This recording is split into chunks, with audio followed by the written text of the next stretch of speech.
briefing here on Wednesday, the 3rd of June. That's right, your best way to start the day up to date with all the important news. And that's right, we're here on New Zealand Sport Radio at 7 a.m. every single morning. And in the news today, All White retires.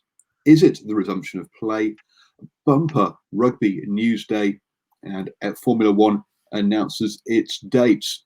Heading over to the football, and the Premier League has been given the green light to have friendlies prior to the restart on the 17th of June.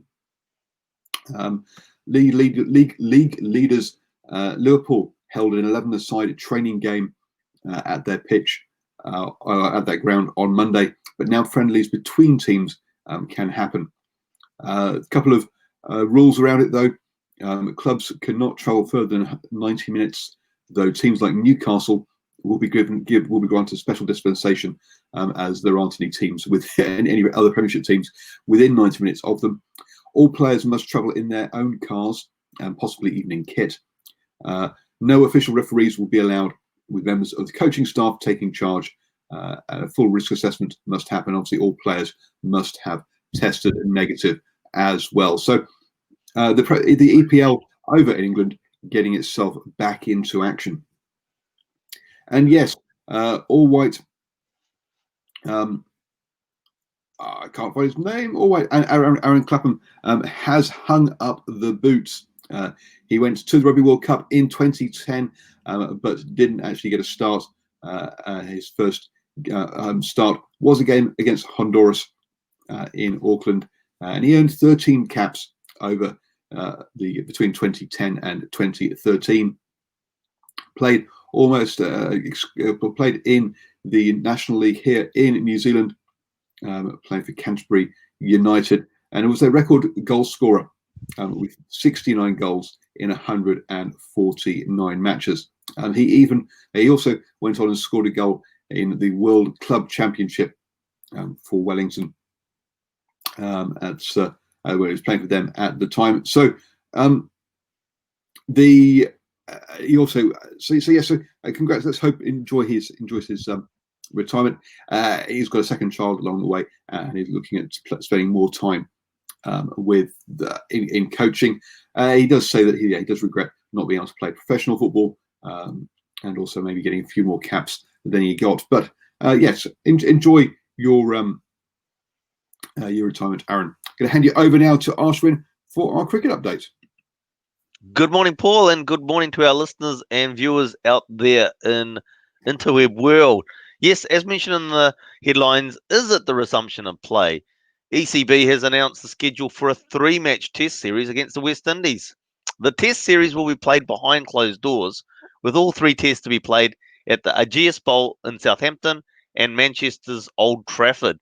The first test at the Ageas Bowl will be on the 8th of July, and the remaining 2 tests will be played on the 16th and 24th of July at Old Trafford.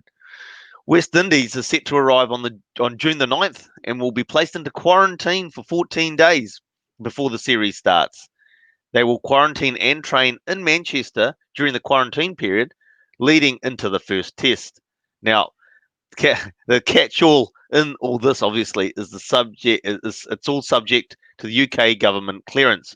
So it's over to you, Boris. And during that test series, England could have a new captain. With the impending arrival of Joe Root's second child, there is a possibility that Root will not be available for first and second test due to COVID protocols. Ben Stokes would end up leading the test team, and Root believes that Stokes would make a fantastic captain. Stokes has been the vice-captain since last year, and it will be a big turnaround for Stokes after his cricket future was thrown into doubt after the events in Bristol back in September 2017. Closer to home, New Zealand Deputy Chief Executive Anthony Crummey has resigned, as NZC, New Zealand Cricket, sheds 15% of its workforce. Crummey has said that the timing is coincidental with the timing of the redundancies, and he has been in that role for 5 years. He will be leaving New Zealand Cricket as they vacate 15 of 80 roles between Auckland and the High Performance Centre in Lincoln and Christchurch. The job cuts will save New Zealand Cricket about $1.5 million. And join us on Swinging from the Hips, where this week we're throwing it back to the crowd. That's you out there. And we will be discussing some of the issues and the talking points that have come up in the shows that we've had over the last few weeks. So join us on Swinging from the Hip. That's Thursday at 8 p.m. New Zealand time, right here on New Zealand Sport Radio. And that's our cricket news for today, Paul. Thank you very much, Arswin, and have a wonderful day, and looking forward to that Swinging from the Hips on Thursday evening.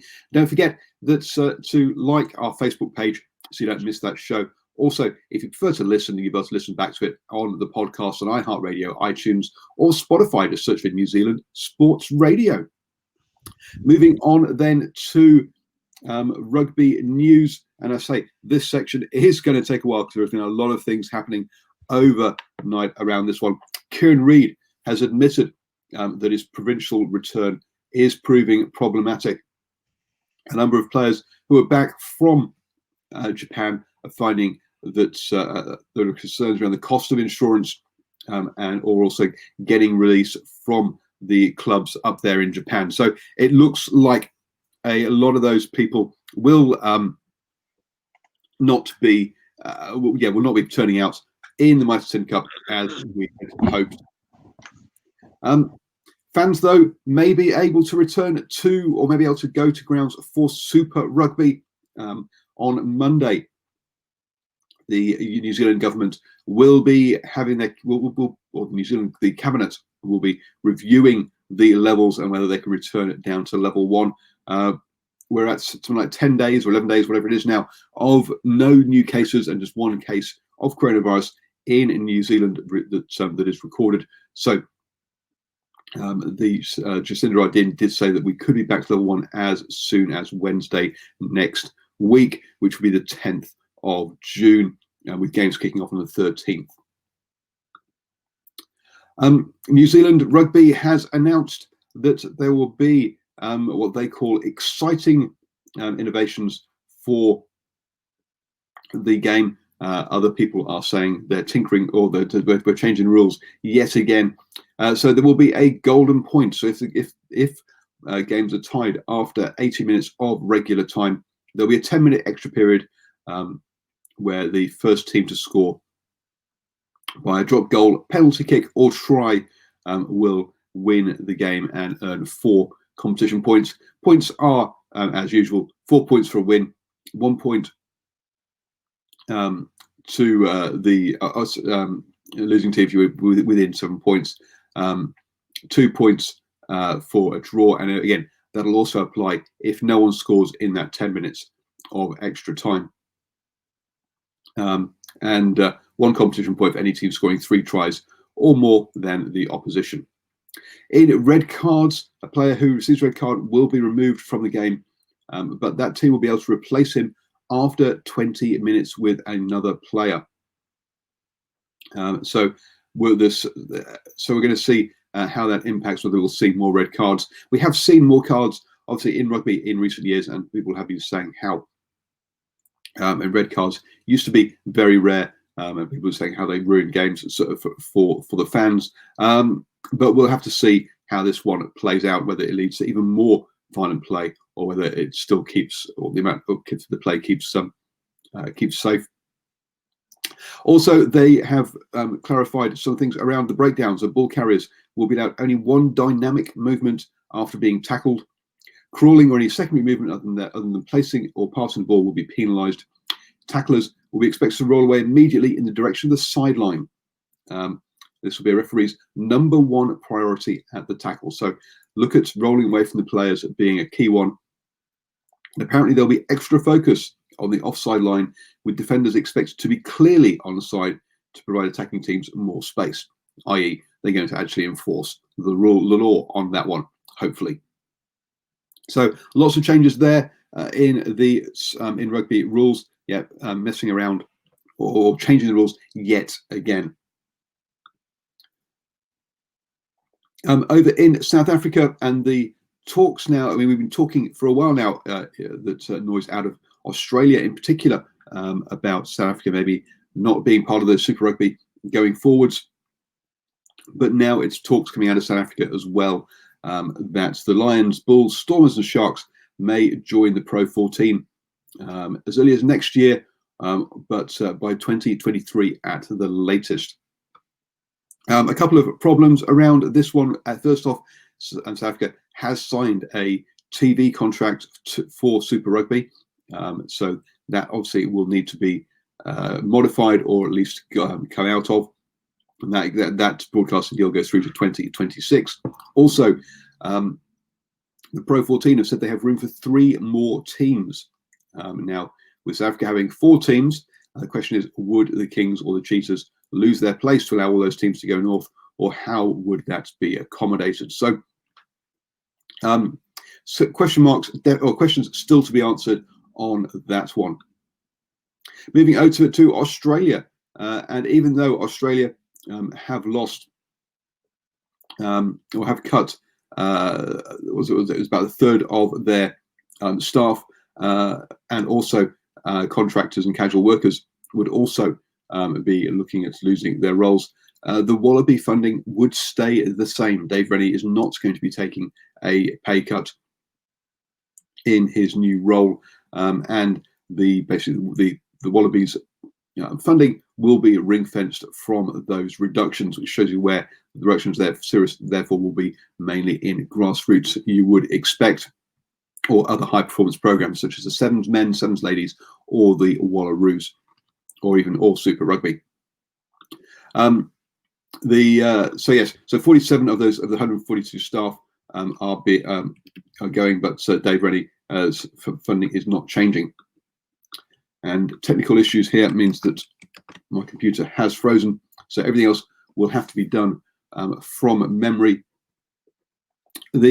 Over in the Premiership, and there is more turmoil at Gloucester Rugby as Dave Humphreys is to leave Gloucester, and after Johan Ackerman also left. So the head coach has gone, and now the director of rugby has gone as well. He was there for 5 years. 6 seasons there as director of rugby, and he has said that it's a good time for him to go and allow a new head coach to come in and have control of everything there. Moving on then to the that's your rugby union update.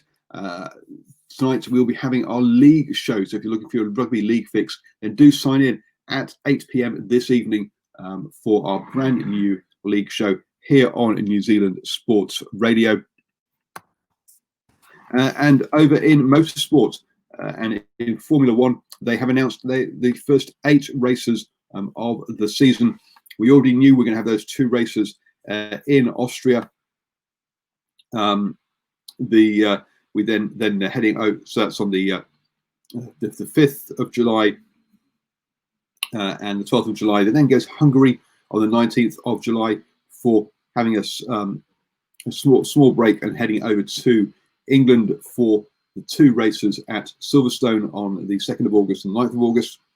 Then we have the Spanish, Belgium and Italian Grand Prix on the 16th of August, 30th of August and 6th of September. So the first 8 races in the European section of the league has been stated. They're still expecting to have a total of 15 to 18 races and looking to finish probably with Bahrain on the 6th of December and Abu Dhabi on the 13th of December. So clearly there's a lot more races to organise. Those 2, plus China, Vietnam and Japan are all looking at strong possibilities in the October timeframe, and also Russia and Azerbaijan. But the USA, Mexico and Brazil one are more uncertain with the high levels of coronavirus in those countries currently. You have now started the day the best way, up to date with all the important sports news. Don't forget to join us this evening at 8 p.m, as I say, for our new league show. And don't forget, you can also listen to us on iHeartRadio, iTunes or Spotify. Just search for New Zealand Sports Radio.